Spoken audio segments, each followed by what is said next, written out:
2024年5月8日凌晨，28岁的医生罗帅宇从湘雅2医院的宿舍楼坠下身亡。事发当天，警方迅速定性自杀。可他的手机、电脑里恢复出了16斤的举报材料，里面记录着一个实习医生亲手揭开黑色器官移植链条，涉及儿童肾源、学生账户洗钱、医护共谋以及高达数千万的黑金操作。这是一个医生的死亡，但更是一颗石子砸进了我们以为神圣洁白的医疗系统，激起了血淋淋的真相。罗帅宇不是死于跳楼，他是死于说了真话。而我们今天讲这个故事，不是为了追忆，而是为了提醒，他不是个例。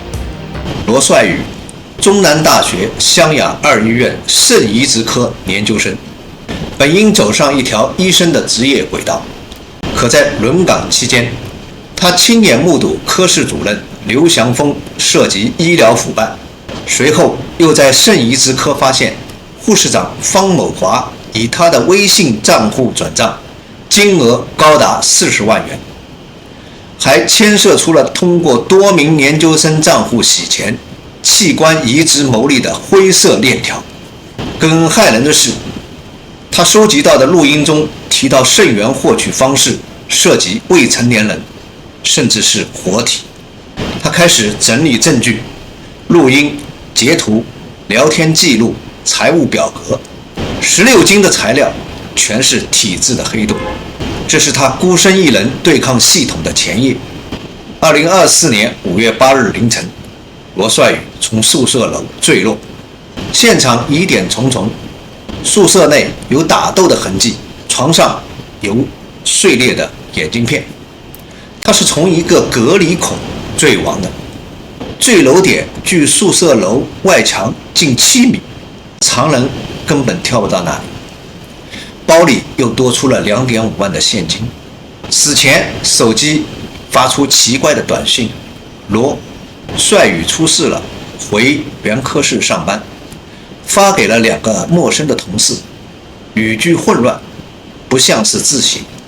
但是警方却迅速通知家属排除他杀，并要求他们签署自杀认定书才能领取手机与电脑。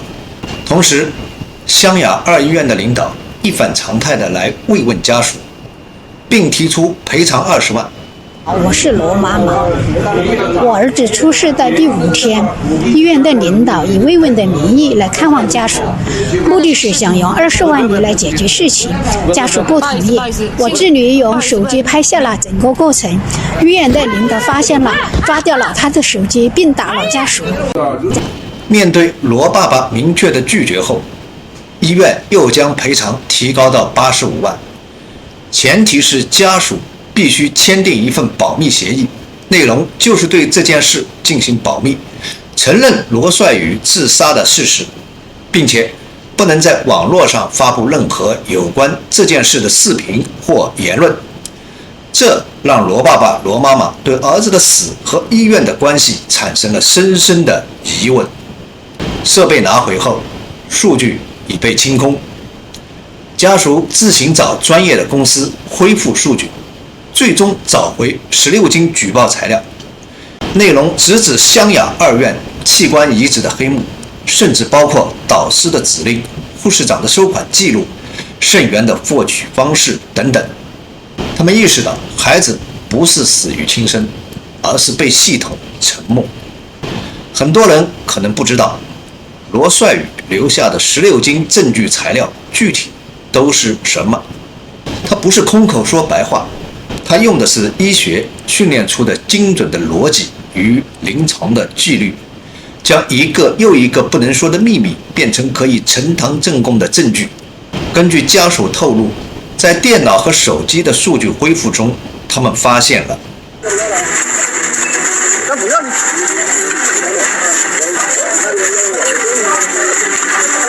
30段通话录音，包括与肾移植科医护人员、导师、护士长、同级同学的对话，估计大部分都从他们那几个人。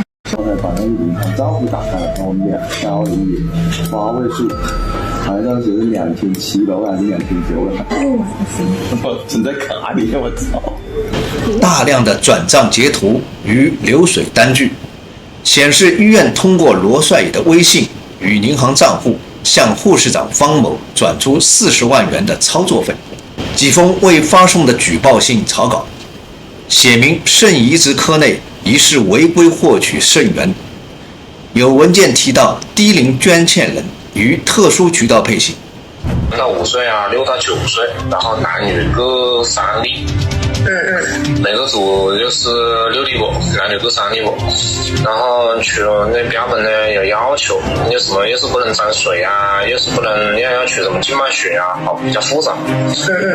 这个是穆院长和那个穆正南院长和谢主任牵头的，需要牵头的。然后呢，我是当联络员。所以我就把相关的人员都加进来，你刚好也要科普。然后因为这个标本其实不是那么一下子收集完的，估计会延长很长一段时间。所以说你顺便熟悉一下获取，怎么获取的，器官获取的，需要查询哪些东西，然后刚好你有帮补。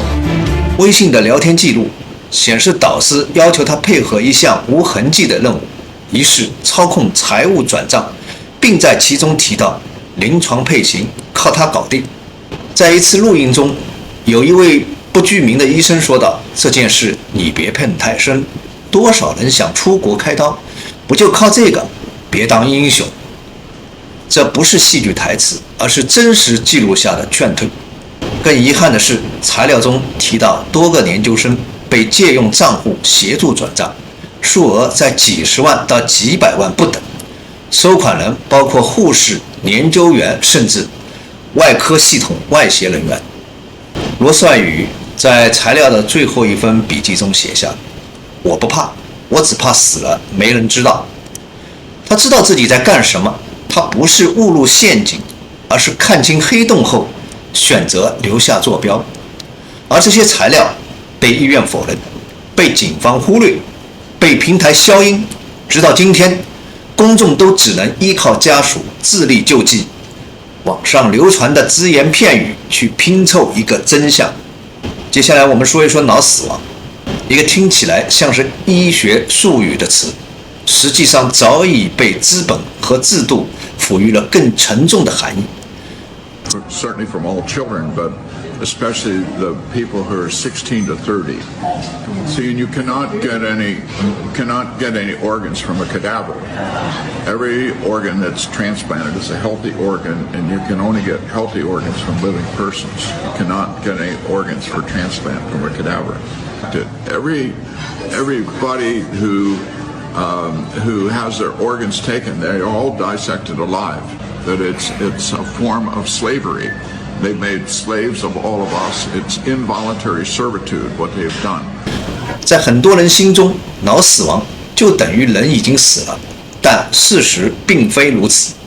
医学界长期存在争议，脑死亡不是心脏死亡，不等于机体死亡，脑电波活动消失不等于器官衰竭。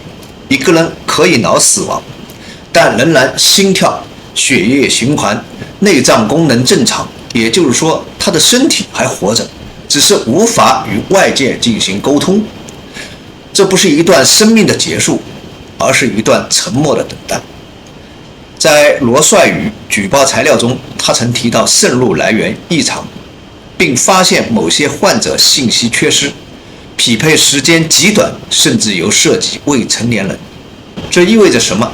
我们必须看清一个现实：器官移植本质上是一门极度依赖健康人体资源的买卖，器官不能从死尸身上取，这是一句残酷但必须被知道的常识。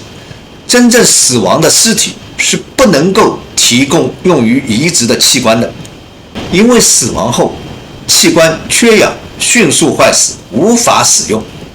因此移植用的肝、肾、心脏、肺等器官必须在带血、供氧、跳动的状态下摘除。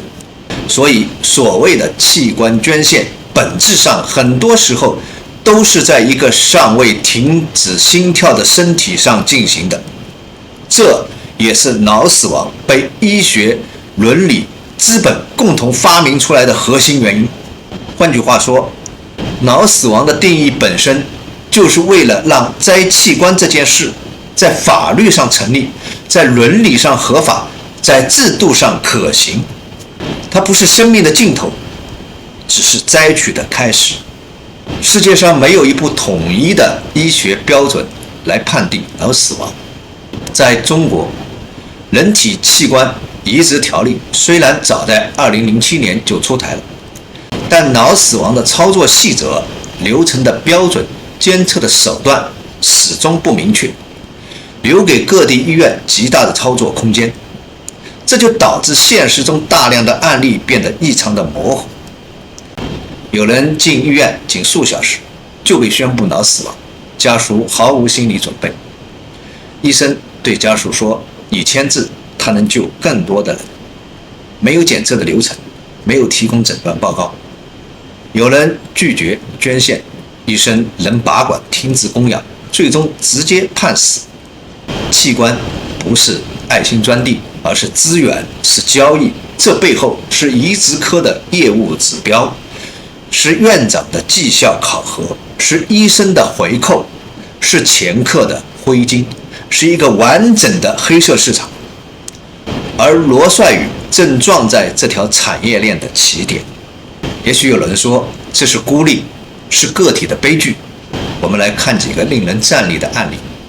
近日，一位73岁的老人因一颗极限运送来的肺脏而重获新生。杨老在生命垂危之际，深圳人民医院为了让杨老能存活下去，从中山附近的一家医院用直升机转运来了肺脏，而所耗费的时间仅仅只有33分钟。这突破极限的用时让杨老获得了新生。另一边，一位28岁的青年，其母亲在讨要说法时遭到了医生言语攻击。按照这位母亲的说法，她自己28岁的孩子明明完全能够康复，却被医生2次无端判定脑死亡，并且劝其捐献器官。龙新宇，24岁，研究生，打篮球崴了脚，送入医院。几个小时后，医生通知母亲脑死亡，建议器官捐献。没有脑电图，没有观察期，没有标准评估流程，最终他的器官被用于移植给一名73岁的老人。他的母亲回忆，他还能眨眼，他还有体温，他们就叫我签字了。龙新宇不是死了，是被死亡。你这个为什么没有医师的签字了？谁给我孩子测了呼吸机啊？你们不是你给我滚蛋！因为你是我孩子的主治医师呀，我可以来找你问呀。你为啥说我孩子脑死亡？你做的自主呼吸测试了没？脑死亡是做器官捐献、活体捐献的标准。你别在这胡说八道，好吧？太恶毒了。李女士的儿子因车祸脑损伤住进了武汉同济医院，尚有反应。医生劝他签字吧，器官还能救人。李女士拒绝，她还有反应，没死。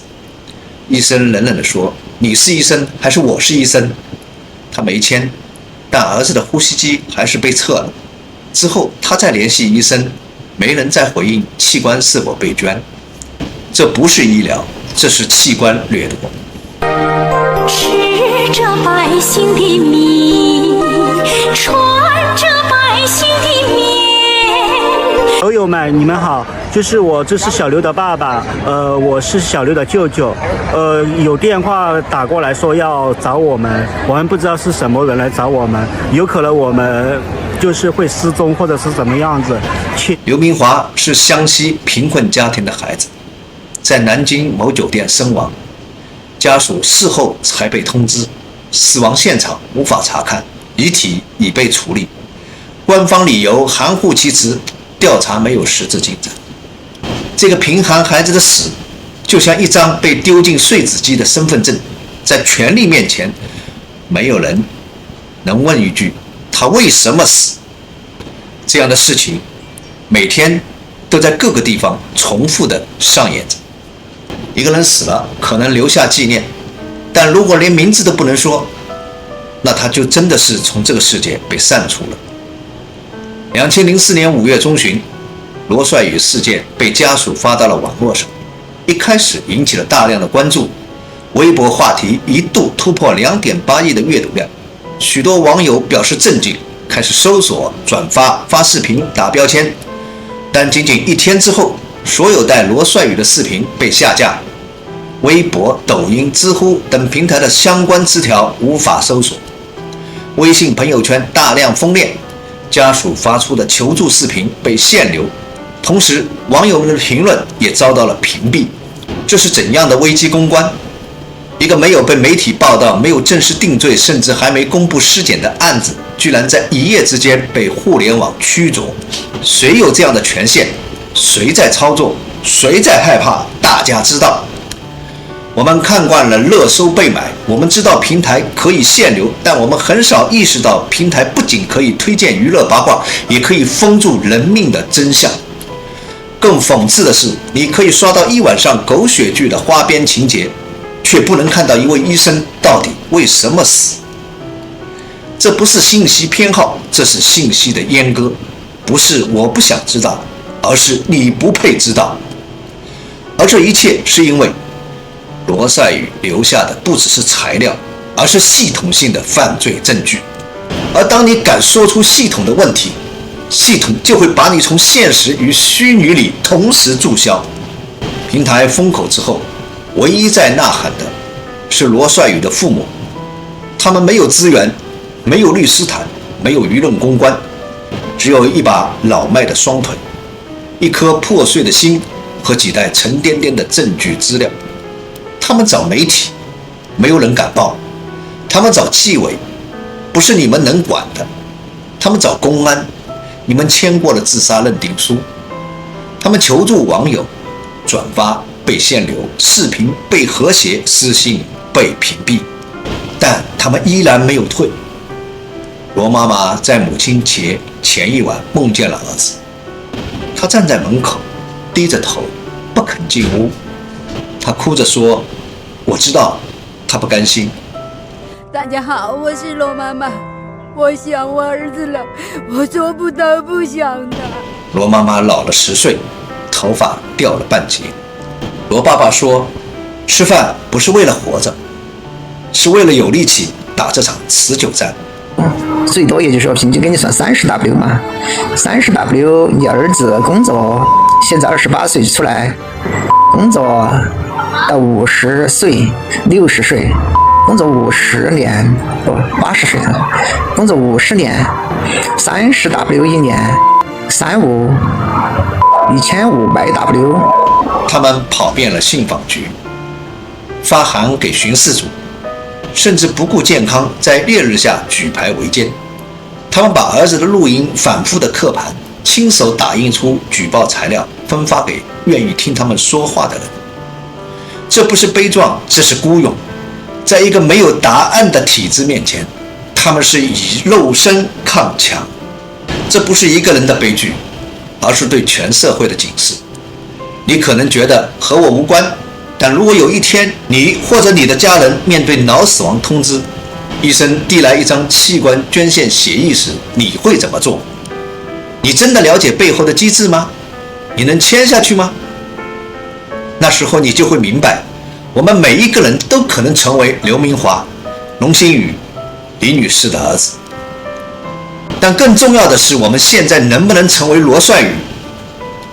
当我们有勇气在真相面前不闭眼、不闭嘴、不退缩，当我们愿意用声音去接住那个被沉默砸下去的真相，我们才有可能真正避免自己或者亲人成为那个被定义为脑死亡的人。我想问一下大家，你也不发声，我也不发声，他也不发声，都选择了沉默，都感觉一切都与自己无关。如果今日的你却冷眼旁观，他日祸临己身，那么请问有谁来为你摇旗呐喊？我们不能靠侥幸存活，我们必须靠清醒活着。所以请转发这条视频，每一次转发都是对吹哨者的致敬，每一次转发都是提醒，学会辨别，学会保护，学会拒绝被蒙蔽。每一次转发都是一次共同的守望。愿正义不要迟到，更不再缺席。愿下一个说出真相的人不再孤身一人。好了，本期节目就到这里，我是不正经，我们会持续追踪每一个被压下去的真相，期待下一次与你并肩说出黑暗里的名字。我们下期再见。